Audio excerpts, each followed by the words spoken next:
Hey, I'm Corey Jones, always CJ, and welcome to Commander Class episode 62. This is an ongoing series that I absolutely love, where I talk about a certain subject in Magic the Gathering and pretty much crunch it down so it's easy to learn.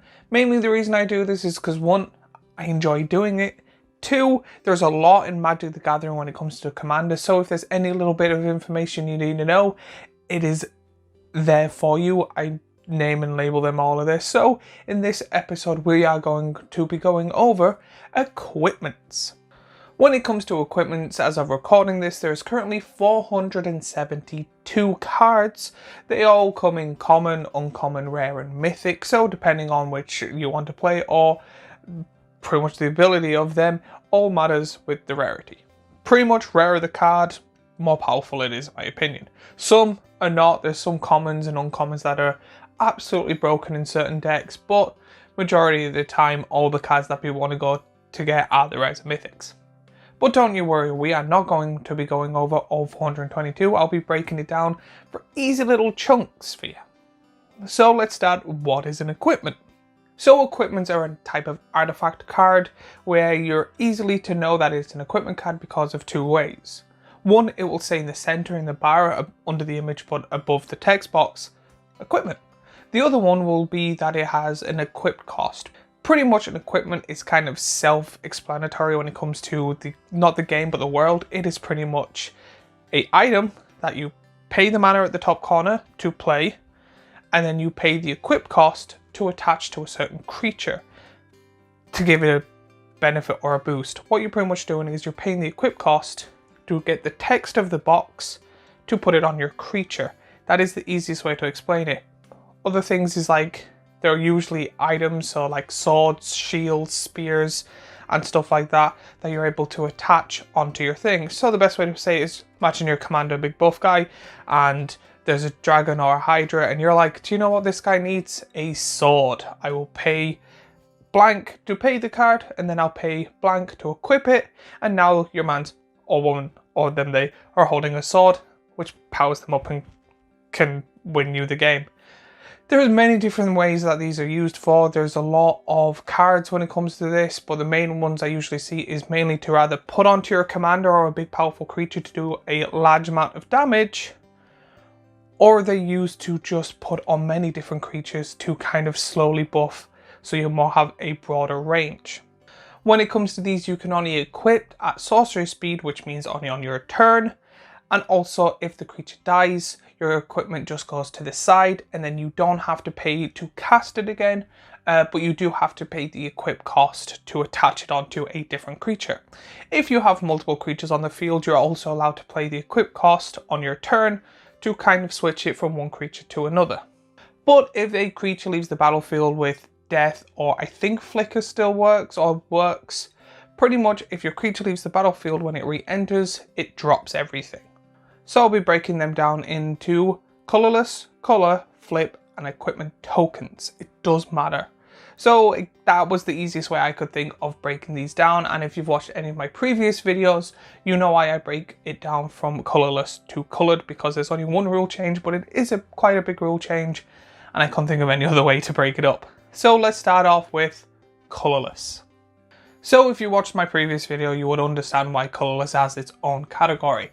Pretty much these are artifact equipments that can be put into any single deck. It doesn't matter what the color or identity of your commander is. Pretty much if there's no color pip on it or a waste, you're allowed to put this onto your commander or onto creatures that fit into your commander deck. So let's go over some of the colorless artifacts that you can put into any of your decks.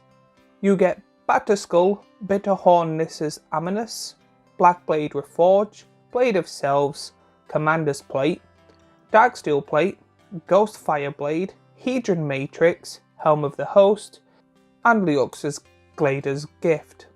When it comes to these, I have seen a majority of these played multiple times, mainly based on their commander. For example, I have I keep wanting to say Clothis deck, a Lord of Storms, but I could be wrong.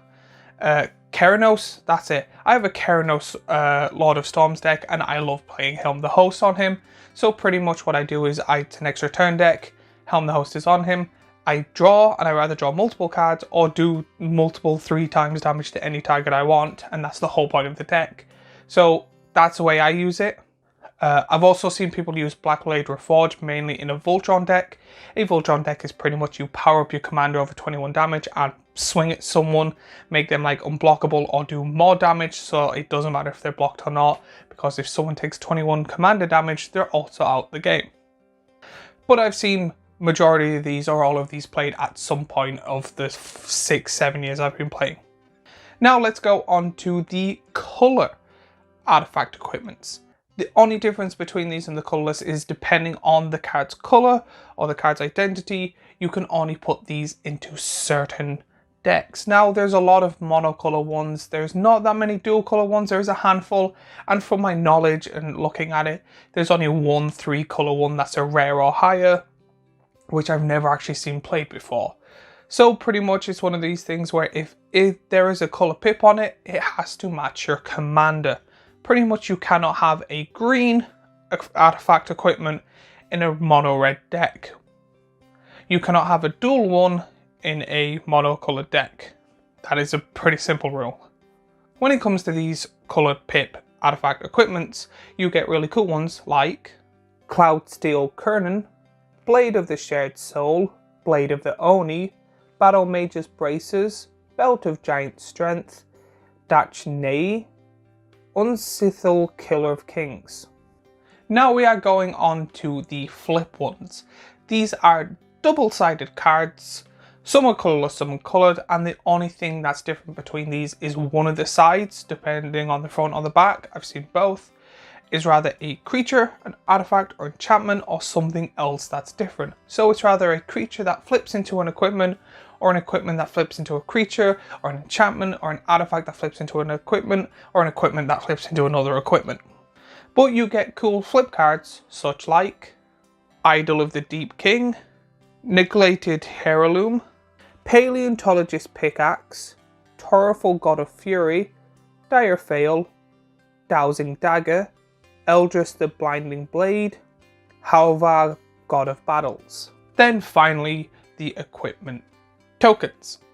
When it comes to these, tokens are a subject that I haven't gone over, which I will in future classes, but right now they're pretty much cards that are not cards. They are cards that resemble cards, so these are artifact equipments that are made by other cards, if that makes sense. So pretty much what it is you play a creature that is a forger, and they go, cool, I want to build this sword, use my ability to make a sword token. There is also some enchantment artifact equipments that make copies of themselves. Pretty much if you want one axe, no, you get 2. And it is used as a resemblant of a copy card token.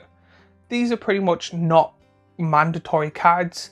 They pretty much are based on the same rules as normal like cards, but I will be going over tokens in a later class. That's the best way to abbreviate it right now. But you get cool equipment tokens, such like Stoneforged Blade is made by Nahiri the Lithomancer. You get a rock made by Togo Goblin Weaponsmith. Icing Death Frost Tongue made by Icing Death Frost Tyrant. You get a copy made by Bloodforged Battleaxe, and you get a copy of Brass Knuckles. If the tokens confuse you, I will be making a class on it later in the future, so if you have any questions now, let me know in the comments down below and I will try my best to answer them. If you're interested in more of these videos, I do have 61 commander classes already done, so if you're still new to the game or you're new-ish to the game, please go give them a watch.